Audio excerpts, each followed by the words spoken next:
On three, give three class. 1, 2, 3. 1, 2, 3. All right, introducing Keith Collins. Appreciate you, baby. All right, give me your undivided attention. All right, so, man, thank you, Coach, man. Give it up for Coach, man, just to be able to 1, 2, 3.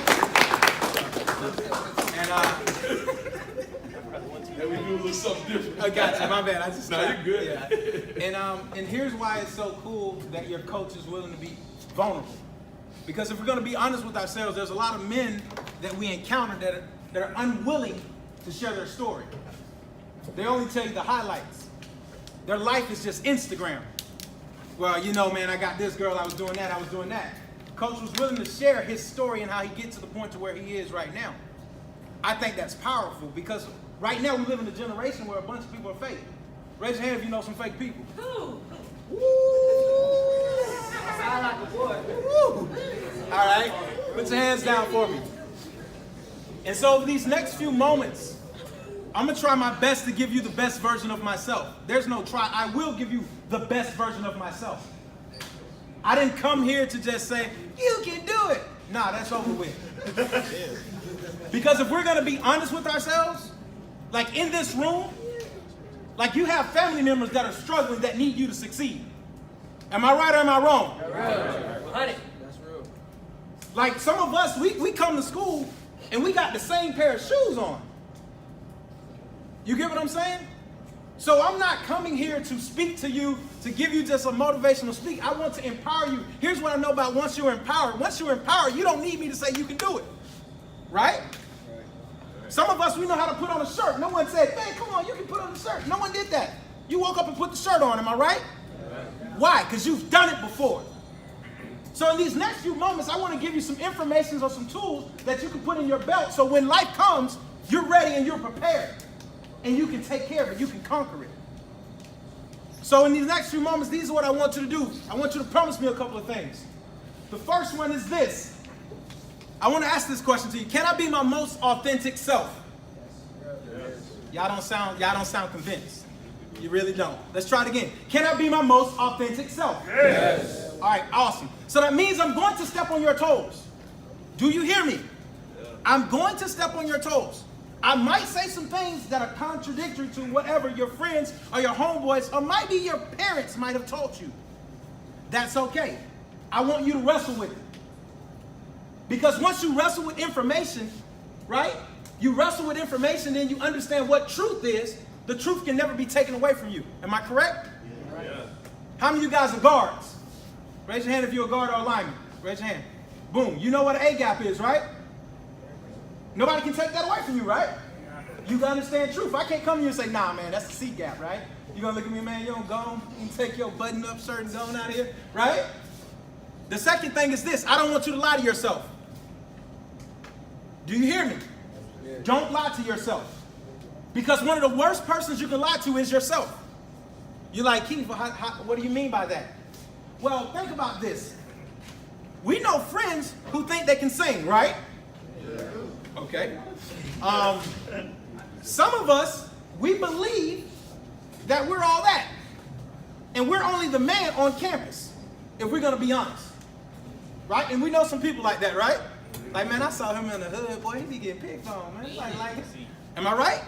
So we know people like that. And so we put on this facade sometimes. We live life through social media, and we look great. But at home, we struggling.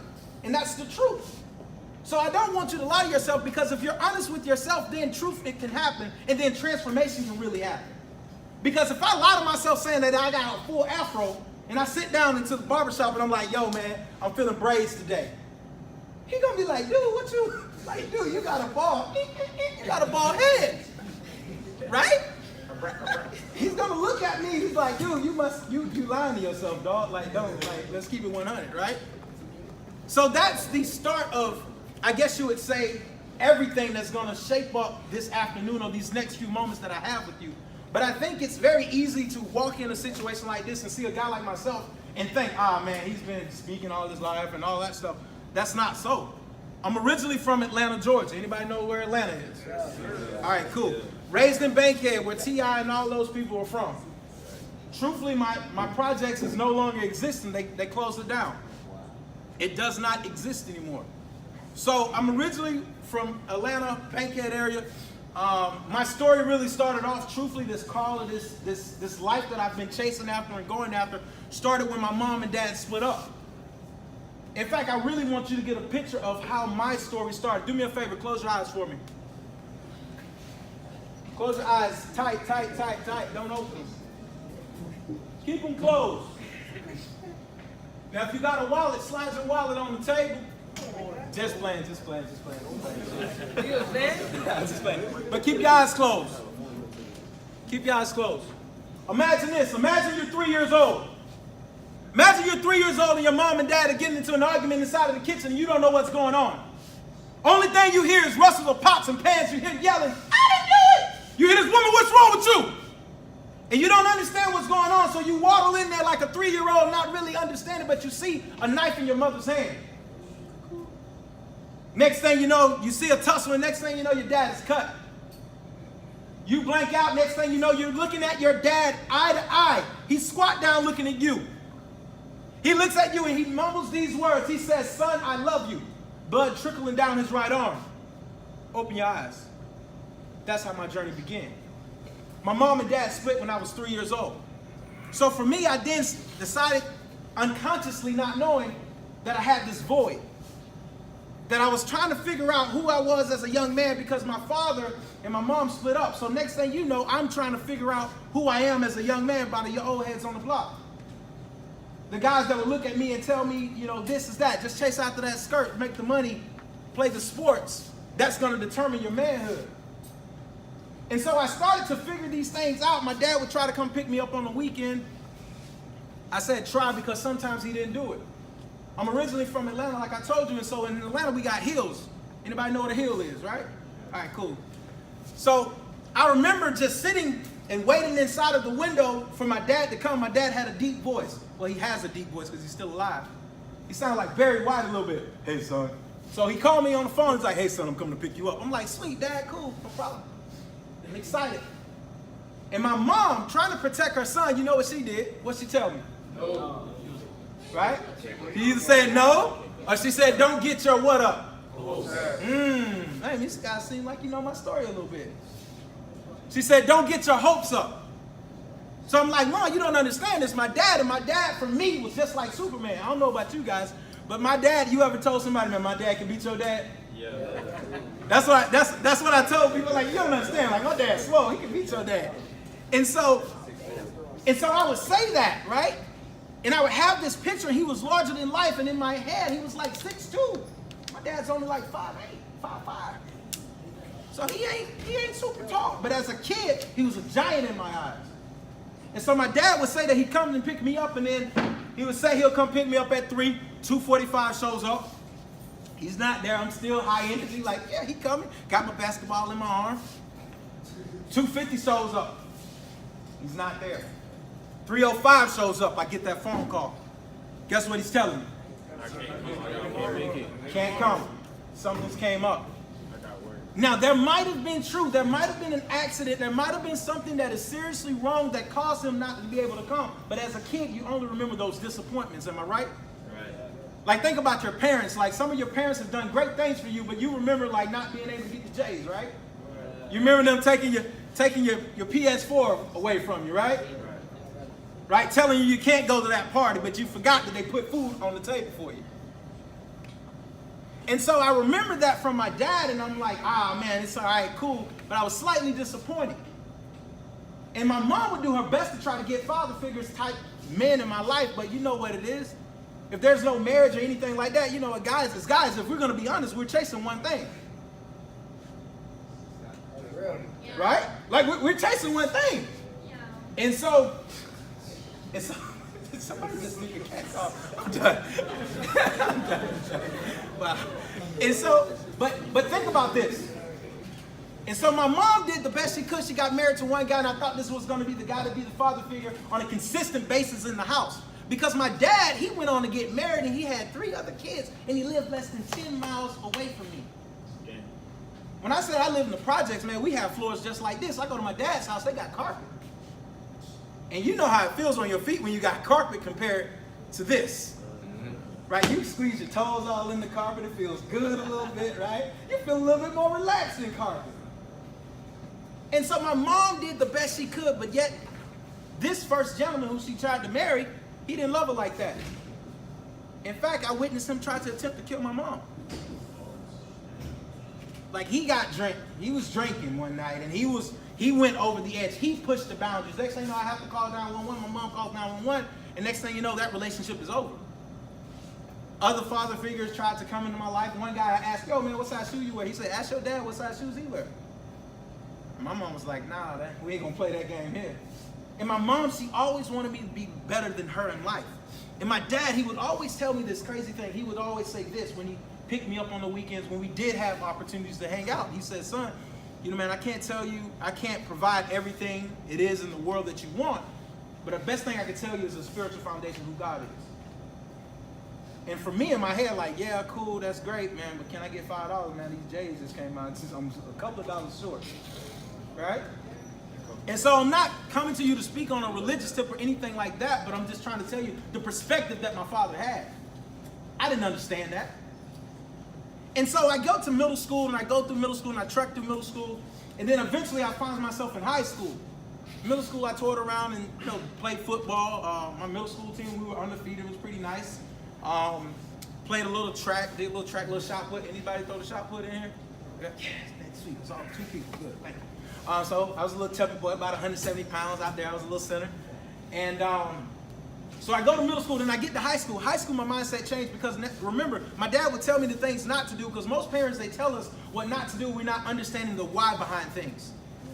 Does that make sense? Like, don't do that. In your head, you're like, why? Like, this don't mean anything. This don't mean anything. Like, this girl, she's cool, man. That doesn't hurt, right? And so you don't understand the why behind the what. And so I started experimenting. My high school year, I was like, man, I'm about to get all these girls. You don't understand, boy. And so I chased, right? I chased and I did everything that I thought would make me a man. And so I did that, and I still found myself, like Coach said, empty. Like we all know, like some of us, we might have multiple girls that we talk to, this and that, but still you go at home and you still wonder at night, like, what is your real manhood? Like, what is it that about you that makes you you? Like still discovering yourself? So I finally found myself, after I graduated high school, I go to college. College, I find this teacher. This teacher looks at me and says, yo, you got more inside of you, homie. And I was like, man, you don't even know me. Like, this is like my junior year in college. Keep in mind, the only reason why I got into college, because I went to college because they told me I needed a degree to get out. They told me I needed a degree to get a job. I was like, fine, man, I just got to get this degree because y'all told me to get it. Like, I really didn't care. Didn't like school. Like, I didn't. Now, for some of us inside of this room, we don't like school. We're just trying to get through. We're trying to just get through, like I'm just trying to see my way out of this class. And so for me, when I got there and this teacher looked at me and he said that, it started a spark. The teacher told me he believed in me, and I was dumb enough to believe him. I'm going to say that again. I was dumb enough to believe him. Some of us, we have to put ourselves in positions to get around people who believe in us more than we believe in ourselves until eventually we are finally believing in ourselves. Now, there are multiple things that keeps us from believing in ourselves. It could be our family situation. For me, when I came up, I thought I was a victim. I was involved in a drive-by, witnessed my best friend pull a gun on me, witnessed people run through my house because they chased by the cops. Like, I thought I was a victim. But I learned as I got to college, as I started to develop more of who I am, that anything happens in my life happens for me. And that's for anyone inside of this room. Understand that. New coach coming in. Oh man, there goes the season. No. This happens for you. Because coach is going to put some nuggets inside of you that changes your perspective. That even if you don't go to the league, which everyone's dream is to go to the league, how many of us dream is to go to the league? Raise your hand.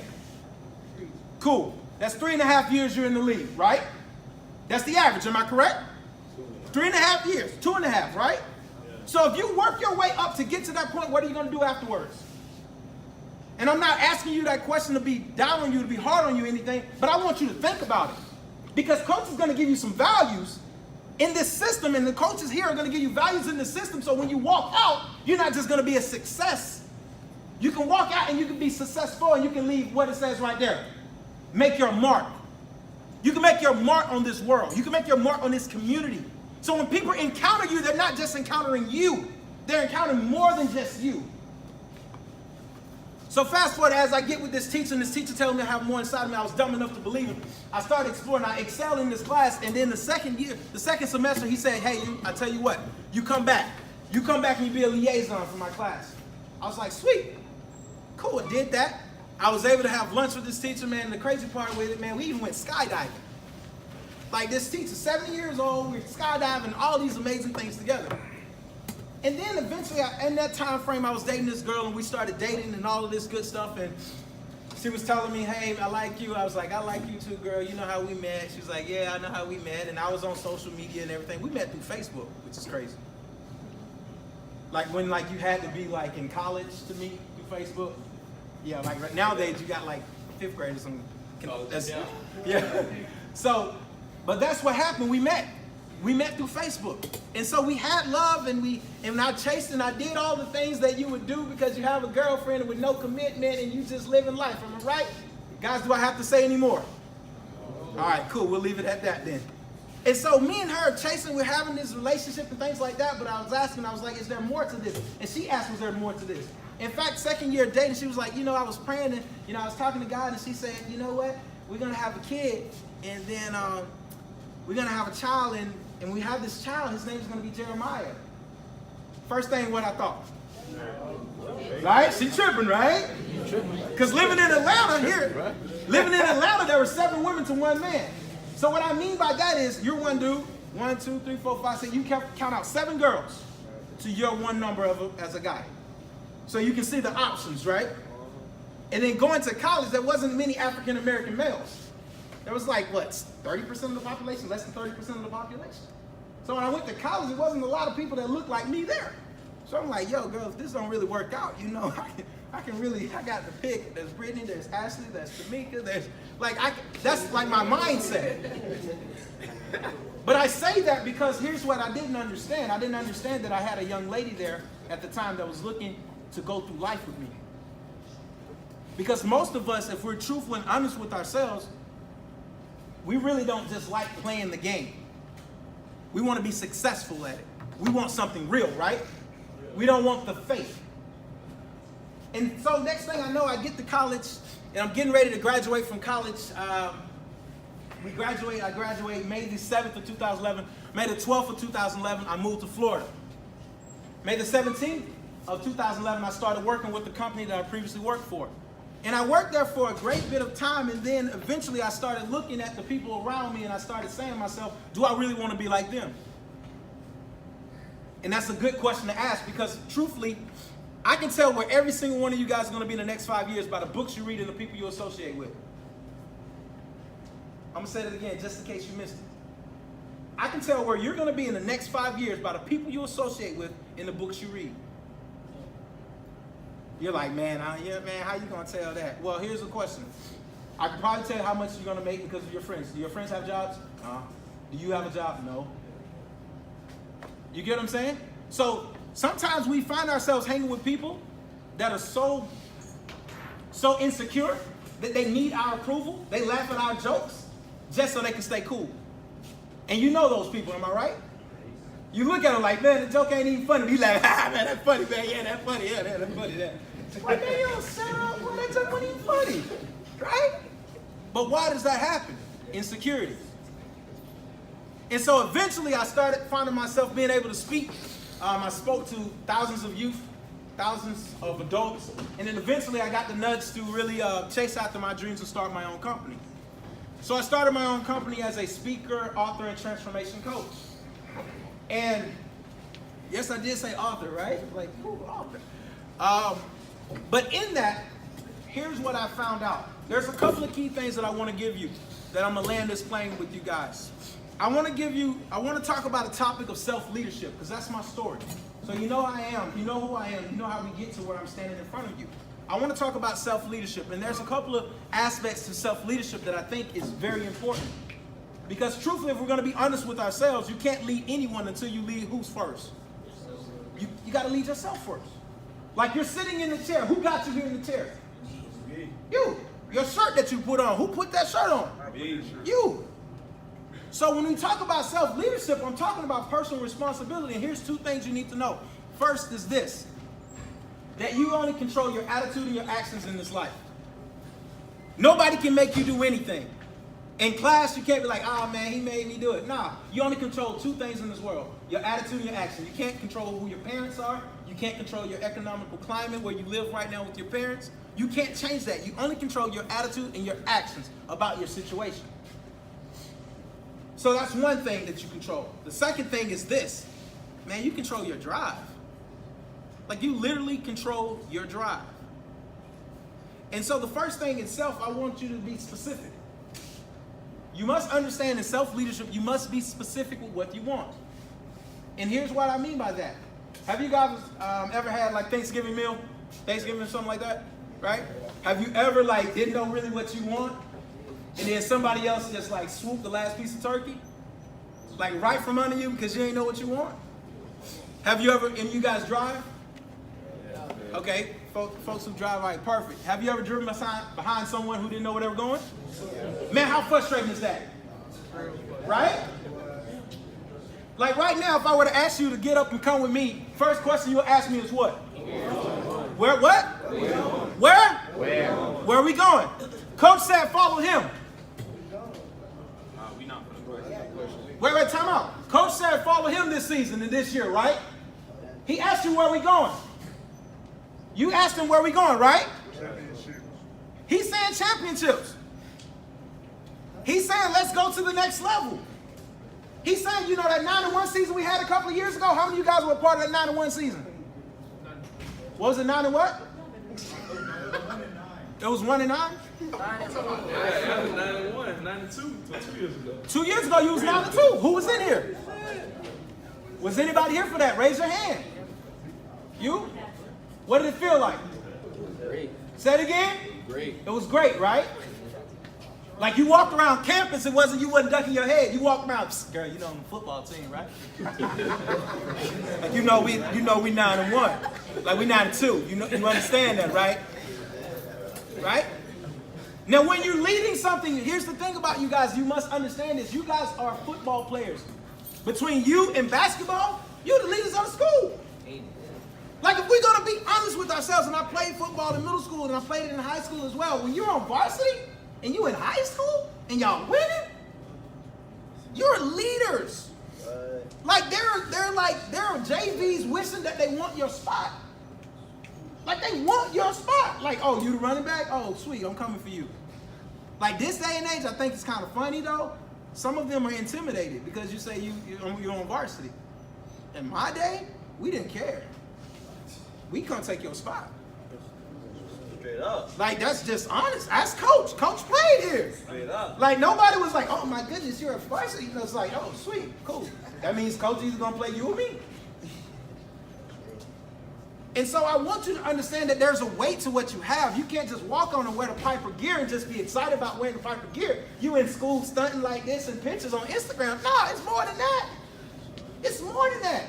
So you must know what you want.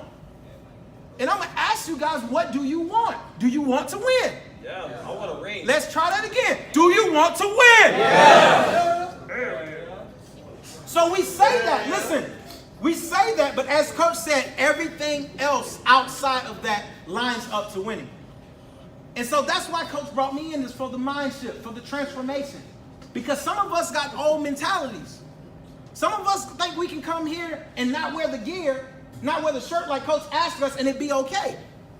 Truthfully, if you're on my team and you're not doing what it is that you need to do, that we set are the standards as a team, you're no longer on the team.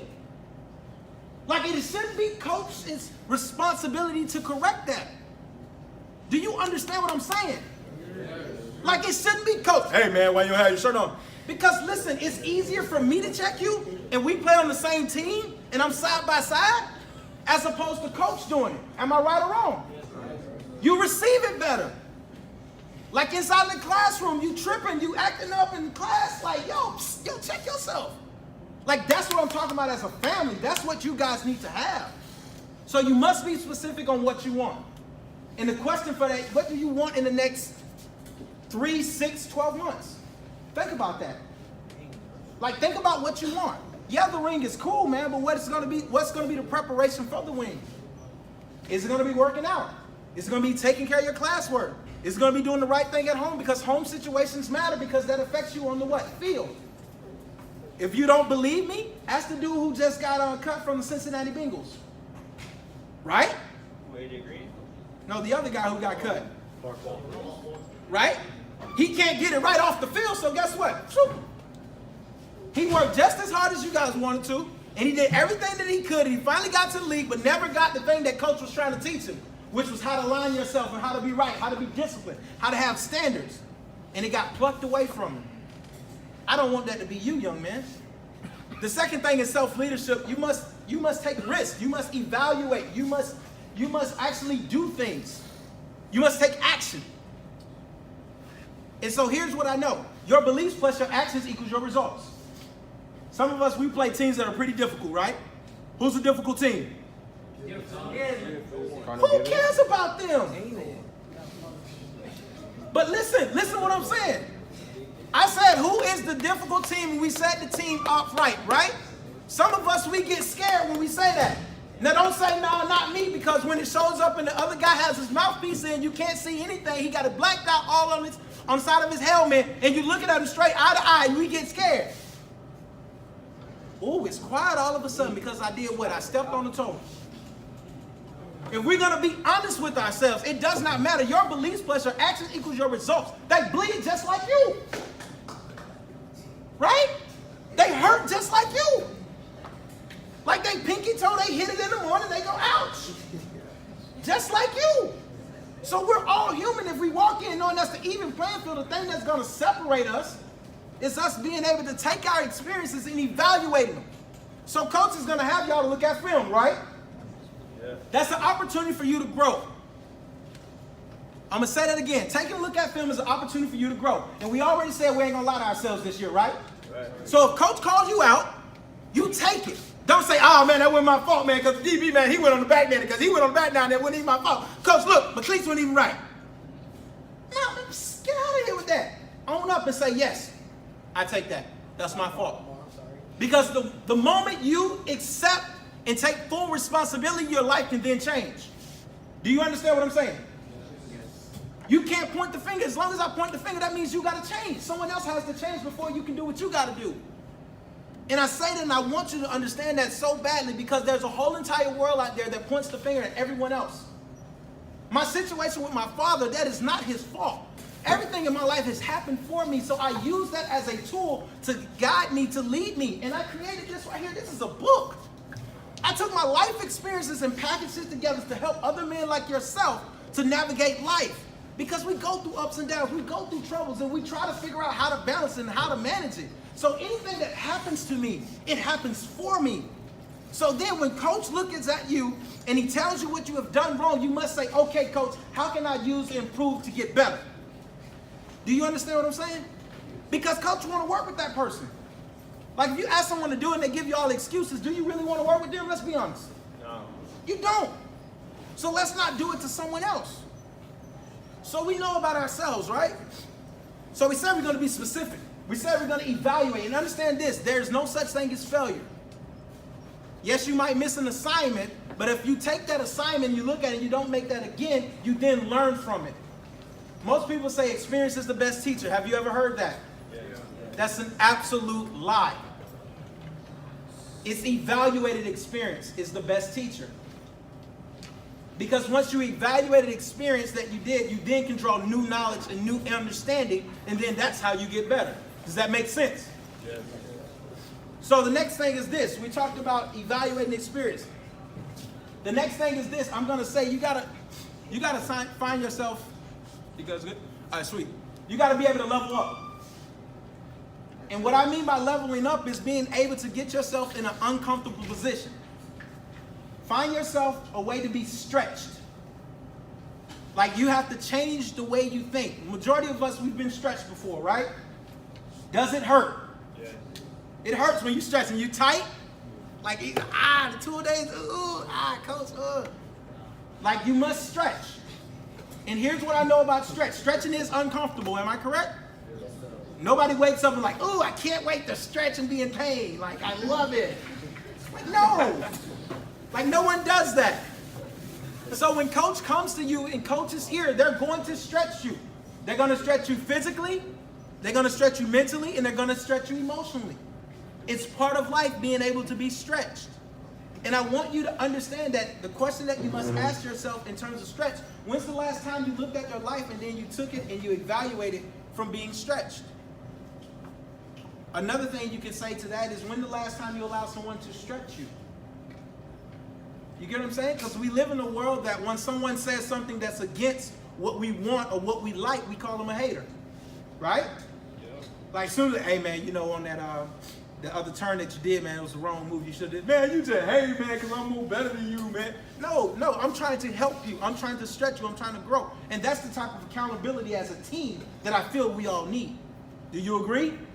Let's try it again. Do you agree? Yes. All right. So, the last thing I would say is, man, focus to the end. Focus to the end. Because at the end of pain, there's a reward. Pain is temporal. It doesn't last forever. Like, there's no one that is like it's in constant pain that has lasted their whole entire life. Like, raise your hand if you experienced pain before. Raise your hand if you thought it was like the worst ever, right? Raise your hand if it went away. Right? It went away. All right, you can put your hands down. So I want you to understand that you need to focus through the end, because if you focus through the end, I promise you at some point it will subside. Like, the pain or the agony will subside. Coach is going to stretch you over the summer. You're going to be doing 2 a days. You doing 2 or 3 a days, Coach? Oh, don't tell the trade secrets. So you might be doing 2 a days. You might be doing 3 a days. It might be painful. I understand that. But listen, it's through the preparation. The preparation gets you to the results that you want. And as you do that, I promise you get an opportunity to leave your mark, gentlemen. And over these last couple of moments, man, I only wanted to share these things with you because I truly believe that, man, you guys are the future. Not just from an athletic standpoint, but I'm talking about our next leaders. Like, I have 2 amazing sons. I have a 4-year-old and I have a 16-month-old. And I have a wife that I've been married to for the last 7 years. You guys are going to be leading me and my family at some point. So only thing that I want is for you to achieve your goals and for you to succeed at the highest level. Because as you do that, when my kids come along, you're going to take care of them. You get me? Yes, sir. Like, because what I've done for you and because what coaches has poured into you, when you see my kid, little Jeremiah, running around, hint note, side note, we did have a child named Jeremiah. When Jeremiah comes along, you're going to look at him like, man, I'm taking care of you, little man. What, you want fries or whatever? Because what I've done for you. And I think of focus, and I think of commitment. I think of going all in. I think of coach. Coach got a tattoo of your school on him.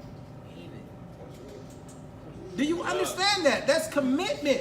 And here's what the definition of commitment is. Staying true to the thing that you said you would do, long when the mood you said it in subsided. Like, many of us say we want to be on the football team. Like right now, everybody, yeah, football team, boo, we're doing it, yeah. Until you get popped in the mouth.